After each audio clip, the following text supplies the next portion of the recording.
For our listeners, this is a content warning.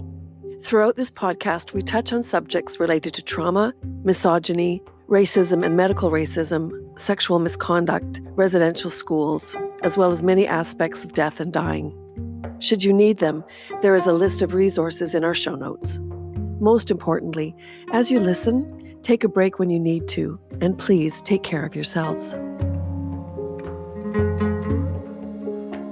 We'd like to acknowledge that this podcast is produced and recorded across the land known as Canada. These traditional and treaty territories are full of rich Indigenous histories, home to many diverse First Nations, Inuit, and MAiD peoples. We embrace the opportunity to share this story in a respectful, inclusive, and culturally appropriate way.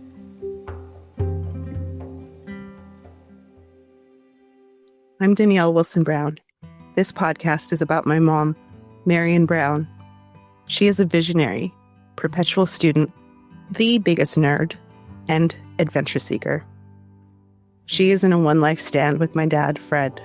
She is a mother of 3 and new grandmother of 2 beautiful grandbabies. She is a TV and film producer, former musician, family therapist, governance consultant, and soon-to-be ex-council member of Githatha Nation in BC. Oh, and by the way, she also has pulmonary hypertension. There is no cure, and it will take her life.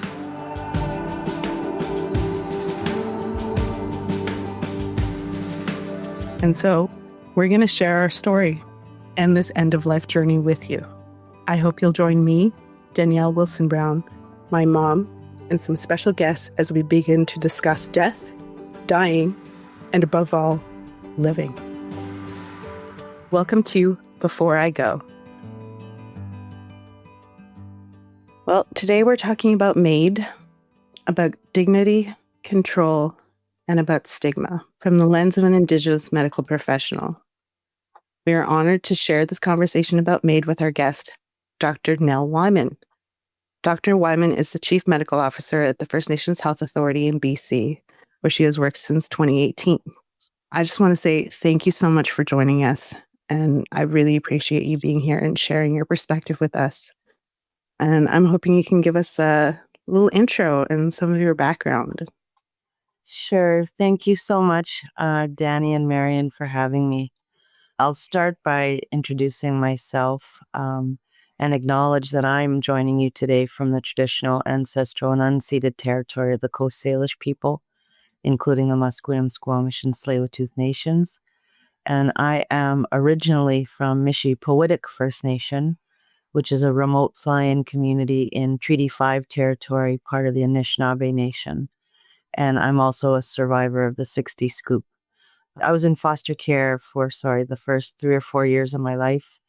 Then I was made a Crown Ward, and then I was adopted into a non-First Nations family, and I grew up in Thunder Bay, Ontario.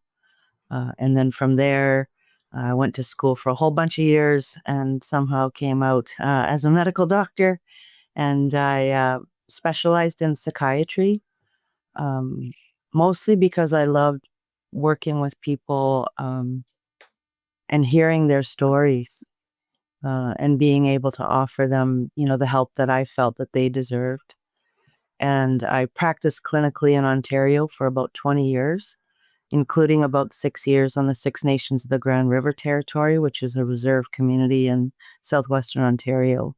And then I spent quite a bit of time working at the Centre for Addiction and Mental Health in downtown Toronto, which is Canada's largest mental health hospital. And then I was recruited to come out to Coast Salish territory. And I've worked at First Nations Health Authority now for over 7.5 years. And I've served as the Chief Medical Officer for the past 2 years. So, Dr. Wieman, what inspired you to go into medicine?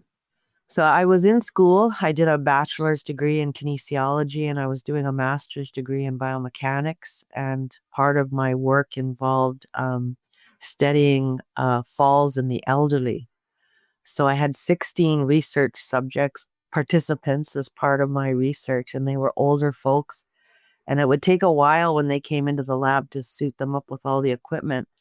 And that's where I fell in love with their stories. Cause they, it took like 1 or 2 hours to set them up. So we just, you don't just sit there and just stick things on people. You chat, and this one older guy actually used to bring me apple fritters, which I loved. And I thought, wait, this is, way funner interacting with people than it is sitting in a lab. So I thought, maybe I'll apply to medicine. And there was someone who worked in my lab who said to me, yeah, no, I don't think so. I don't think you'd be very good at it. And so my story to young people, my humorous story is that I went into medicine, as a just watch me. But, in those early days, like when I first started out, there were, as much as we could gather together, there were about 20 Indigenous physicians and about 10 medical students in the country. That was back in the early, like 1990, 91. So many, many years ago. Now there's more, hundreds, but still in BC, less than 1/2 of 1%. So there, you do have to put up a little bit with, being the first of something and breaking ground. But that's part of our culture too, right? Is lifting other people up. And all I want to do now is just to make space for those younger physicians to come up and feel like they, the same way I did, that they have an incredibly rewarding career. But mostly it's the human encounters that I cherish the most. I mostly worked in emergency psychiatry in Toronto, and that's in the emergency department and in crisis clinic, we called it. And I really believe, as a First Nations person, that people show up on like one of the worst days of their lives and in the emergency. And if I could do anything to try to turn that around just a little, then that was my role, right? I got to say, I really love your story about just watch me. It's like never underestimate a pissed off Indigenous woman because we can move mountains. It's true. It's so true.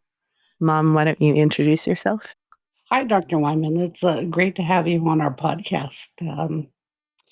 A little bit about myself. I'm actually in Coquitlam, so we're not very far apart.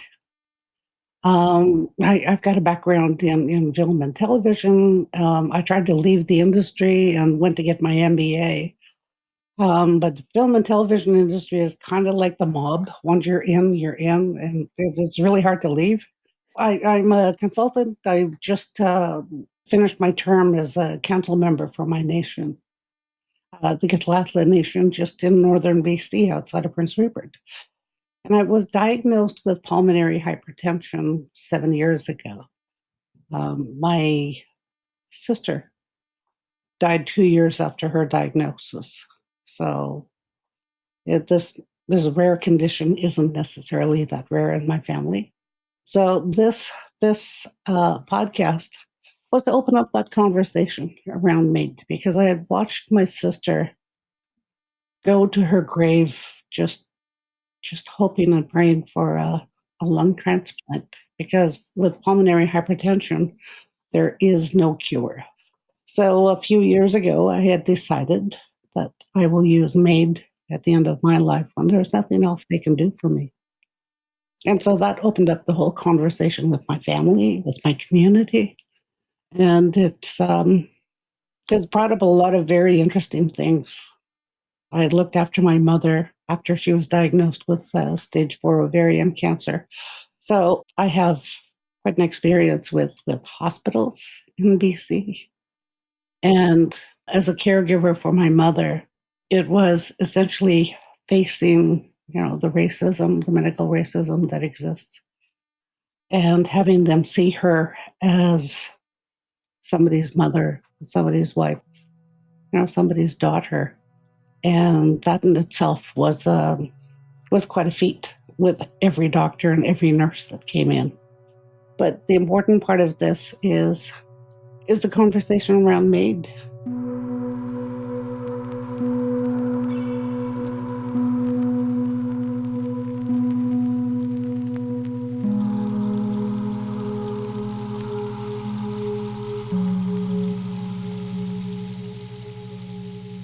So, Marion, I want to thank you for sharing that with me. And from a First Nations Health Authority point of view, our role is to partner with BC First Nations on their health and wellness journeys. And that's their whole health and wellness journey, their whole journey from birth to death, and be a good partner to BC First Nations. And so what we've talked about at FNHA, or what we have spoken about publicly, is supporting every BC First Nations person in their right to self-determination around how they choose, in this case, to die. It's not our role to say you should do this or you shouldn't do that, but it's our role to provide all of the information that's necessary for people to make an informed decision, and then support people, make sure that there's the proper community supports. So, for example, I've heard stories of medically assisted deaths taking place in community where, the person is at peace with that decision, their family is accepting, even community might know about it, and the person is kind of drummed out and sung out into the next world at the time of their choosing. And then, of course, I've heard stories from other First Nations people who may not have all the information they need to know about MAiD, and so they look at it in a sense from a lens of fear. That we have been harmed by the health system in the past, and that this is another way that it's trying to harm us. And so trying to get people to understand that, we're not telling people one way or the other what to do, but we are providing people with all of the information they need, first of all, to understand what a medically assisted death is, and then and make their own decision, that nobody's coerced or forced into making any sort of decision. So, this is sacred work. And it's sacred, in your own exploration of it and your consideration of it, Marion. And I am really grateful actually to be here and to be sharing this space with you today, because I think it's sacred what you're doing, and you're living with a condition that's incurable, and being willing to share your knowledge and your wisdom and experience is really something. And Dani, for you to be her daughter and supporting her, I mean, I think it's really beautiful. So thank you. I think part of what you touched on is a big part of why we're doing this, is being able to open up that conversation. Certainly not to say that we have the answers, but just to normalize the conversation. As I've witnessed several of my family members complete their end of life journeys. And in many ways, it could be a beautiful, peaceful experience. Mm-hmm. At the end of my sister's life, she was willing to take any medical intervention available to her as she waited for a lung transplant, which never came. The nurse came to speak to me, and she was at this point in the intensive care unit, and said that there really is nothing else we can do. And we had a whole conversation around just letting her pass peacefully. And so I think just allowing her to pass, just surrounded by peace and love, was an amazing process. And that was, I think, part of the reason I chose MAiD, because I know how, traumatizing death can be. You can't spare your family from the pain and loss of death. But, with MAiD, I believe that the little control you do have could give peace to your family also. Yeah, I totally agree with that, Marion. The first time that you were speaking, you were talking about the racism in the health system. And, that is a sad reality of the situation here in British Columbia and across the country, in other places where there are significant Indigenous populations. Here in British Columbia, though, this is one of the challenges that the First Nations Health Authority is working on, and that I've spent, personally myself spending a lot of time working on anti-racism activities. And typically, like the In Plain Sight report, they did find, for example, that when we talk about access to healthcare, it's not just that people have a place to go to, it's that they choose not to go to because out of a fear of how they're going to be treated. But the other thing I think that you're speaking about too is First Nations people not getting the standard of care that other people do because of racism. And particularly if you have a chronic condition, that means you're going to have to interface with the health system regularly. Every potential touch point with the health system for First Nations people is potentially frightening just because of how, we've been treated in the past. And I've heard so many stories, I can't even tell you, of people being treated badly in the health system. And then the second part around dying is, I think, First Nations people and other Indigenous people, but I'll speak, because I work for First Nations Health Authority, I'm First Nations myself.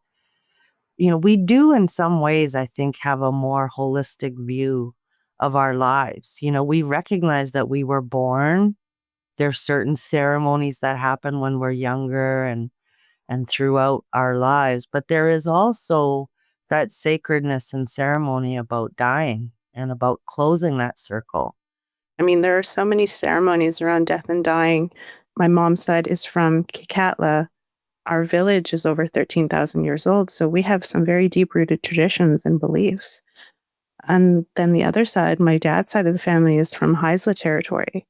And, geographically, they're not that far apart, but their ceremonies and their practices, they're different. I don't know if you've been to a feast and a funeral in northern BC. It's this whole long process. And up until the funeral, there's a group of people who have their responsibilities there. So we call them the Wilksuet. They're the father's tribe that looks after everything right up until the funeral.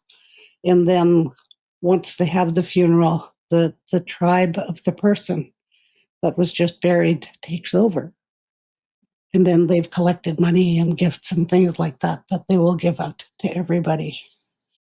I've gone to a number of different funerals, and the Nishka in northern BC, after all of that was done, the spouses of the people in mourning had to make them laugh again.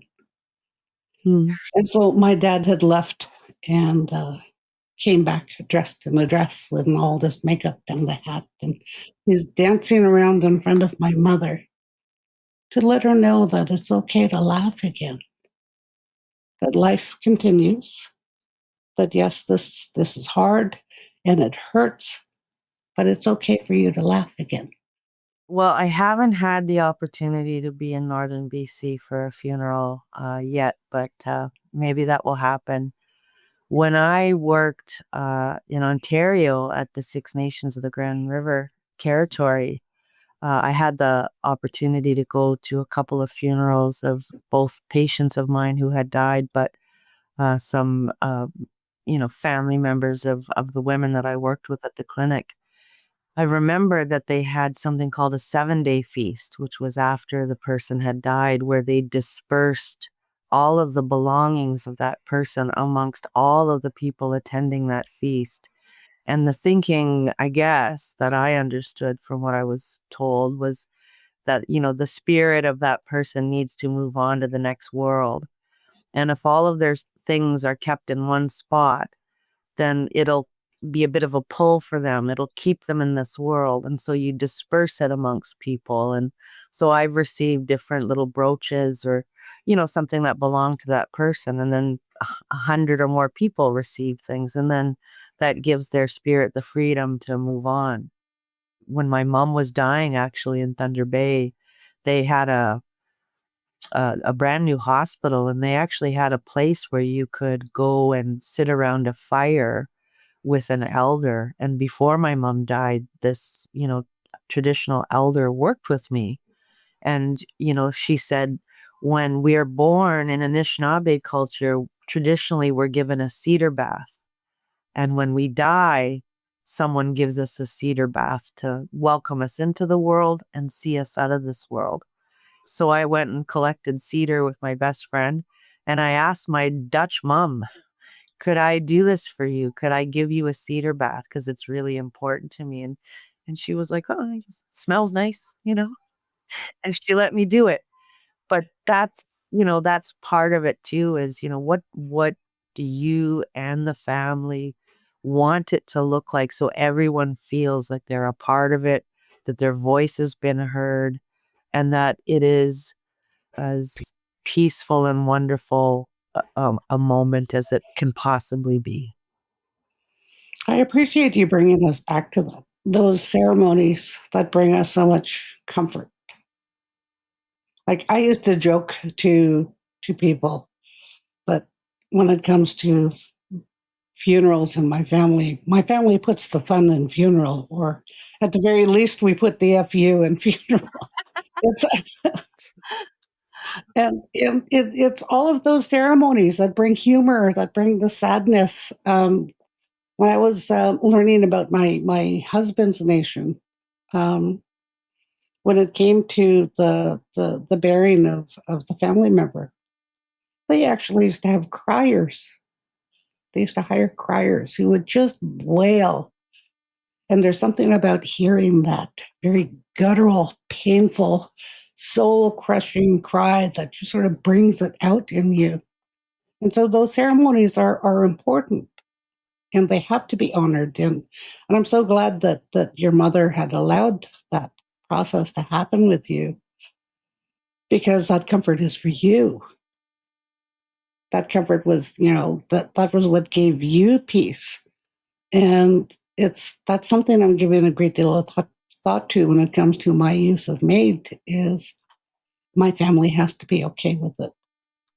Like, when it comes to traditions and ceremony, I get a great deal of peace from it. But, in the passing of my sister, I found Danielle didn't get the same amount of peace from it. That sometimes those traditions didn't hold space for the feelings that she was having. But that's okay. She experiences tradition and ceremony very differently than I do. And we've talked about it when my sister passed away, that there were very specific things that were supposed to happen, that we weren't allowed to touch her, you weren't allowed to cry in front of her. And all of these things would tether her to this earth. Like, when she's in that process of passing, would tether her back to this earth so that she would continue to feel the pain. She would continue to feel the hurt in her body, that we are supposed to be silent and just allow her to go. But that doesn't hold space for everybody's feelings. And at one point, I just sort of fell over and cried, because this is my sister.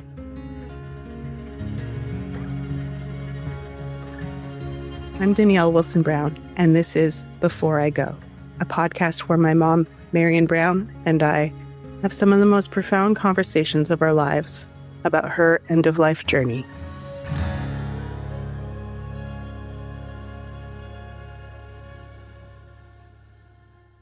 Can you give an overview about MAiD and the process people go through, just like a broad view? Yeah, sure. I can do that. I think the first thing that First Nations people need to understand is that it's not something that's forced on us. It's something that we can choose in that self-determining way that I spoke about. And there are, safeguards in place. There are guidelines in place. People have to undergo, the physicians and nurse practitioners, for example, have to undergo rigorous training, both to be a MAiD assessor and a MAiD provider. Two providers had to agree, and that you are obviously competent to make that decision for yourself. And so people need to understand that takes quite a bit of time. It's, you don't initiate a MAiD assessment and it's done in 2 days, and someone comes and provides a medically assisted death to you, there's time for consideration and further discussion. And even up until the moment that the medically assisted death is provided, you are re-asked whether this is something that you want to go forward with. You can't just call 1-800 and have someone show up at your door and help you die. I think one of the things I've heard from First Nations people is that this is another form of genocide against us. And it's not. It is clearly not, because one has the choice to make that decision for themselves. People didn't choose to go to residential schools. I didn't choose to be adopted out into a non-First Nation family. This is something quite different. And I think what hampers the discussion and the dialogue is because we are all a little bit afraid about death and dying, right? We can't fix what we don't acknowledge. And so we need to fully address the racist history of Canada's medical system. Both my parents went to Indian hospitals. And my God, Joseph Mengele would have been proud of the crap that happened in there. My mother went to an Indian residential school in Port Alberni, the very place they did nutritional testing on children to see how little they could get by. All of that has to be acknowledged. And I found as I was my mother's caregiver, I was educating her nurses, her doctors, and all of the people who came in, letting them know that, she's afraid of you right now. Here's why. I can't describe how many stories I've heard, not just from my experience of working clinically in Ontario, but in BC, hearing from First Nations people how people are treated by their physicians, nurses, all the other health professionals. And not much is done about it, and we have to really change that, because a lot of people don't understand that history. They don't even know that history. And there was an example that came up, in the federal election that's happening. There's a candidate who has downplayed the impacts of residential schools. But there is a provincial member of the legislative assembly here who supported that person in their residential school denialism. And she happens to be a physician. And she posted publicly about support for this federal candidate. And so I approached, the physician regulatory body, the College of Physicians and Surgeons of BC.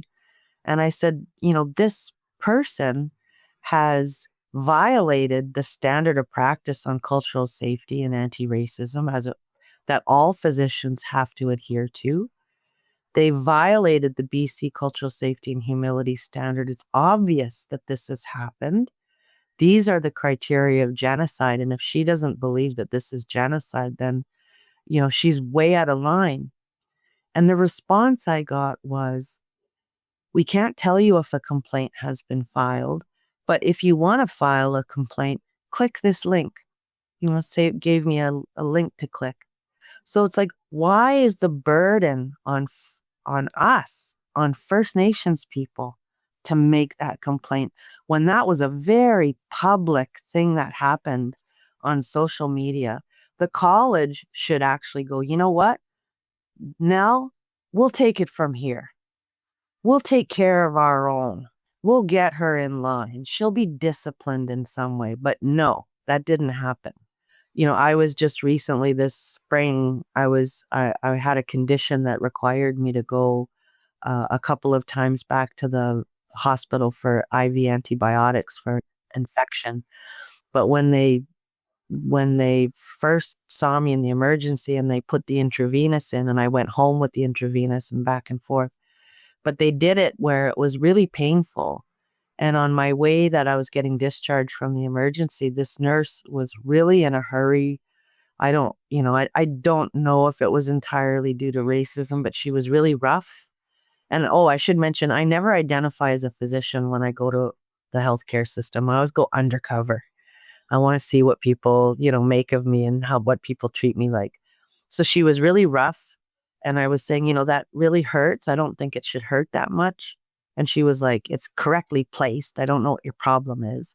And she was really short with me and rude and gaslighting my pain. And so I finally stood up and we were kind of face to face. And I said, you know what? I think you and I should not talk anymore. Like, let's just not talk anymore. Just get me out of here. But, I have a lot of social capital, they call it, right? Like I have a supportive partner. I was able to drive myself to the Emerge. I have a home to go to. And I could fix it myself when I got home. But people who don't have all of that, those supports, when they experience even a minor incident like that, makes them not want to go back again. Because I was like, oh God, are they going to be miserable again when I have to go back tomorrow? Like, you can see even in a small example of how people are treated badly. And of course, it's their health that suffers because they don't want to go and seek help or go back for a follow-up appointment or go and see the next specialist because they've been treated terribly. That also speaks to the triggers, right? If you've been treated badly before, if that was just that one isolated incident, then yeah, you can just say, all right, that's just some woman having a bad day. But if this is something that happens all the time, it's difficult to walk away from that. And our people suffer that on a regular basis. I mean, it's not just doctors and nurses, it's dentists. My God, I had this dentist in the early 80s that, what was that? There was a movie that they did this horrific dental scene. Marathon. That was it. And, Yeah. I had images of that as this guy was working on my teeth prior to actually giving me any of the pain medication. But your experience sounds very similar to mine. I had a severe blood infection and was given a 50-50 chance of surviving. And some of the ways I was treated was sadly not surprising. But the big one was I had a doctor sign a DNR on my behalf. Didn't talk to my family. I had tons of family and support around me. And he signed a DNR. And it wasn't until I got transferred to a different hospital that I had a young doctor come in. And this is where my hope is. We can't lose hope. I had a young doctor come in, and I got to say, one of his comments was kind of painful, but it wasn't racist based. It was, well, if you were my mother, I wouldn't want this DNR. You don't need a DNR. And I think the issue was that at the other hospital I was at, they didn't know anything about pulmonary hypertension. So rather than say, I don't know much about this condition, he makes assumptions. Maybe about 6 months ago, I fired my last dentist. I have your same dental phobia that you have. I've had terrible time with dentists over the years, for the most part. But I just recently fired my dentist because she was racist and treated me at my last appointment 6 months ago terribly. And so I told her, I wrote them an email and I said, I'm not coming back to your office because I was treated in a discriminatory manner. And you're probably lucky that I'm not pursuing a complaint against you. And then she started like inundating me with emails. Oh, please come back. And I'm like, no. But because of my fear of dentists, like honestly, now you've inspired me, Marion. I'm gonna go and my partner has a nice dentist, so I'm gonna go see his dentist. But I've been holding off because I just don't like dentists and I've been treated really badly by them, including most recently by this other this other dentist. The other thing that you mentioned about the younger doctor, we work with the University of British Columbia, but I'm particularly excited about the new medical school starting at Simon Fraser University. I just had lunch with the founding dean, David Price, last week, and They have an Indigenous associate dean, a First Nations Métis woman, Dr. Rebecca Eatman, who's fantastic.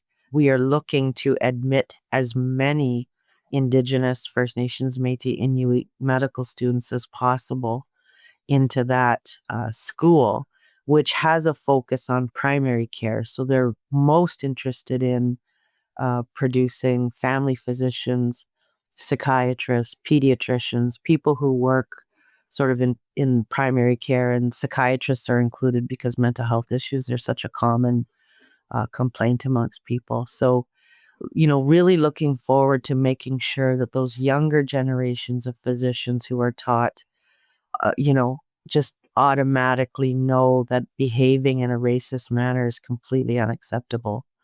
And that there are ways that they can learn to be more culturally safe. Of all of the physicians in British Columbia, less than 0.4 of 1% are First Nations physicians. So we are grossly underrepresented amongst the medical field in British Columbia, and that's going to make a difference. When people like me stop being an oddity in the system, where people go, "Whoa, you're native and a physician. How'd that happen?" And instead of me going, "Oh, just by accident." Like, how do you think it happened? It happened like everyone else, how it happens for everybody else. I went to school for a long time and I worked hard, and that's how I became a physician. So it won't be so much of that like novelty. It'll be, people will see a First Nations physician and go, "Wow, like, you're going to be amazing, and you're going to be able to work with your communities and whatever community you choose to practice in," right?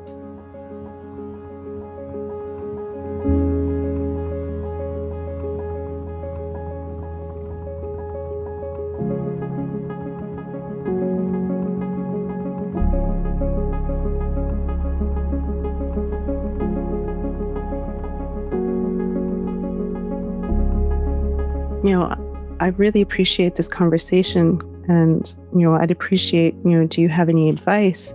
You have these great organizational ideas and beliefs and what you're working on, both as within First Nations Health Authority and also as a physician. But for a patient and caregiver, do you have any advice for us? Yeah, I think, thanks for asking, Dani. I think, part of what I would say is what I've said over the last couple of minutes is, ideally, it sounds like, Marion, you and your family are trying to have those courageous conversations, on an ongoing basis about how things are going and around the decision in the first place. I think one of the situations that I've seen is, when someone has made, not to pun here, but when someone has made the decision to have a medically assisted death, that they haven't told their family and that it's a complete surprise, right? And some of those, we don't live in an ideal world. Because of intergenerational trauma, sometimes those family bonds are broken, or they're difficult, they're quite challenging. So I would say in the ideal situation, it's best to have every, family members, or who you want of your family members. And that includes people who may not be blood relatives, people, we have family relationships with people who may not be our blood relative. So I think that's one thing. And I think, without going into too much further detail, I would say that, medical assistance in dying is something that FNHA is involved in the sense of our role of providing all of the information that people need. And we do have a dedicated webpage for that. So if you go to, our First Nations Health Authority webpage, if you put MAiD into the search function, you'll come out on a whole page. And there's all kinds of resources and things available for people there. I just want to let our listeners know that we'll provide links in our podcast information. So I think before we wrap up, I just want to really check in and see how both of you are feeling after this conversation. I have to say, I appreciate this conversation. I appreciate you I appreciate the fact that,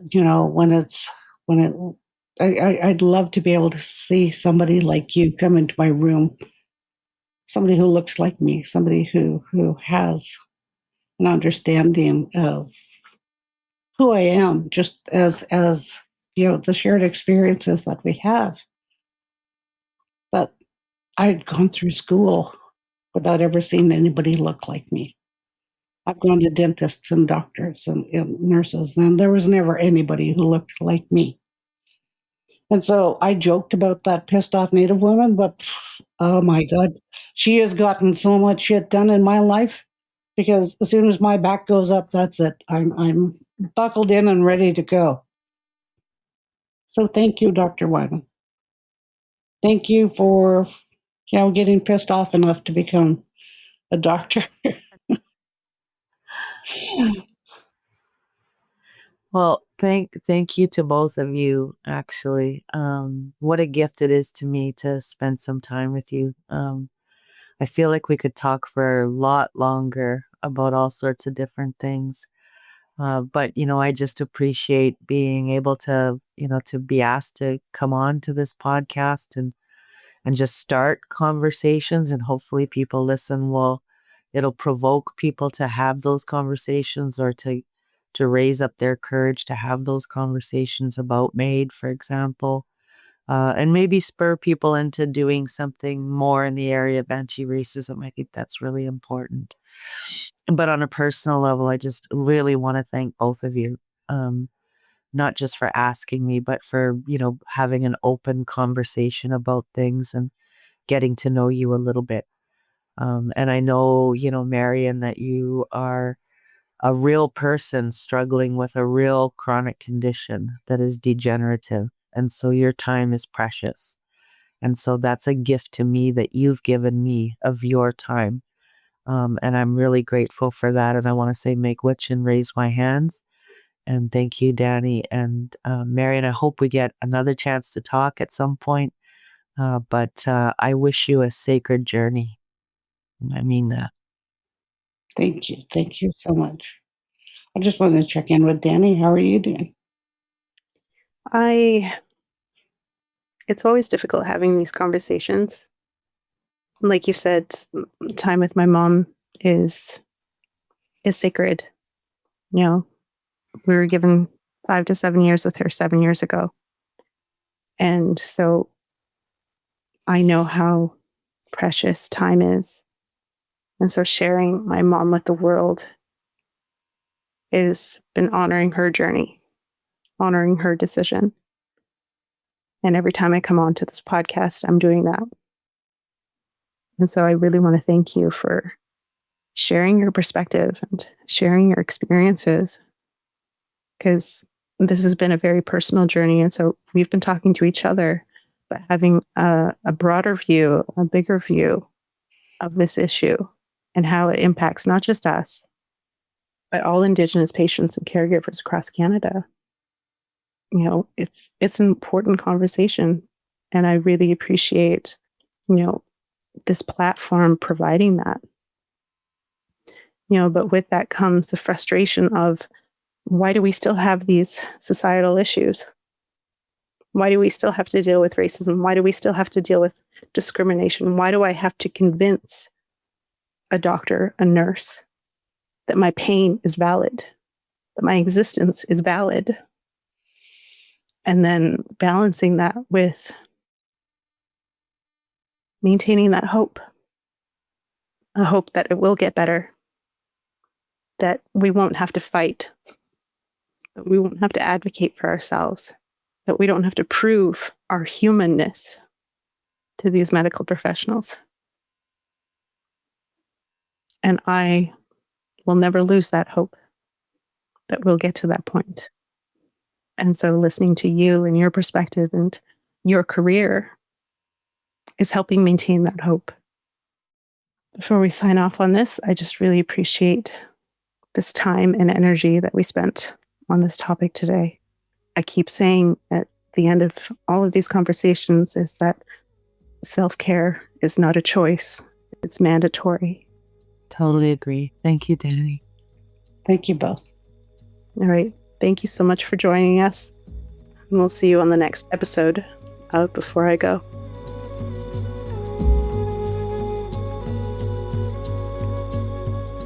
Thank you so much for joining us, and take care of yourselves.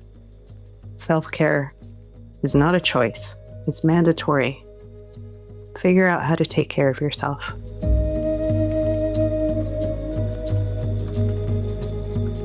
Thank you so much for listening. We hope our conversations provided a unique perspective, opened the door to your own discussions, and offer some comfort. If you have any questions or would like to learn more about anything we've discussed or haven't discussed, let us know in the comments. Until next time, at Liwil Doexip Noon. Before I go, gratefully acknowledges the financial support of the Indigenous Screen Office.